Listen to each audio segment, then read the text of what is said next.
لاہور کے علاقہ بابو مہر ٹاؤن میں پی جی اے چرچ پر قبضہ کے اہم انکشافات سامنے آ گئے۔ آئیے دیکھتے ہیں اس ویڈیو میں۔ اصل میں یہ قبضے کی کوئی ایسی نہیں ہے، یہ ساری افواہیں ہیں، جھوٹی افواہیں ہیں۔ مجھے باقاعدہ طور پہ پاکستان گاسپل اسمبلی نے یہاں پہ اپوائنٹ کیا، پبلک نے مجھے ہار پہنا کے یہاں پہ ویلکم کیا اس چرچ میں۔ تو جب میں چرچ میں آیا تو لوگ دیکھ رہے ہیں کہ میری یہاں پہ تقریباً 3 سال ہو گئے خدمت ہے اس ایریا میں۔ تو پہلے بھی اس چرچ سے میں ایک سال خدمت کر گیا تھا، دوبارہ پھر مجھے انہوں نے کہا کہ آپ اس چرچ میں آ جائیں۔ آپ کو پی جی اے نے دوبارہ والوں نے کہا کہ آپ اس چرچ میں آ جائیں، تو میں دوبارہ آیا یہاں پہ۔ وہ جو پہلے پاسٹر صاحب تھے یہاں پہ، ان کو ہم نے الوداعی بڑے اچھے طریقے سے ہار پہنا کے ہم نے ان کو، کیا نام تھا؟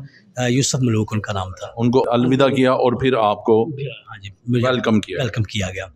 اب یہاں پہ صورتحال یہ ہے کہ پاکستان گاسپل اسمبلی جو پی جی اے چرچ ہے، اس کی صورتحال یہ ہے کہ جو ان کے روح رواں تھے ڈاکٹر ولیم جانسن صاحب، وہ ان کا انتقال ہو چکا ہے، ان کی ڈیتھ ہو گئی ہے۔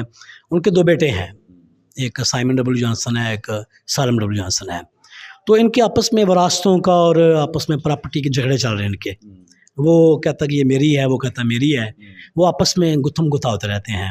دونوں بھائی سگے دونوں بھائی آپس میں پراپرٹی کے وجہ سے گتھم ہو رہے ہیں۔ کیسز چل رہے ہیں ان کے بہت زیادہ نا، کیسز بھی، ہاں، فیصل آباد میں، قصور میں، دائیں بائیں، اتنی جگہ ان کی، یہ چرچز میں چرچ کی جگہ ہے پاکستان گاسپل اسمبلی بیسکلی تو پی جی اے کی جگہ ہے نا، یہ پی جے کی جگہ ہے یہ۔ تو وہ اس کے کوئی مالک نہیں ہے، اس کا کوئی، یہ چرچ مالک ہے۔ معلومات کا قابل اعتماد ذریعہ CRC، جڑے رہیں CRC کے ساتھ۔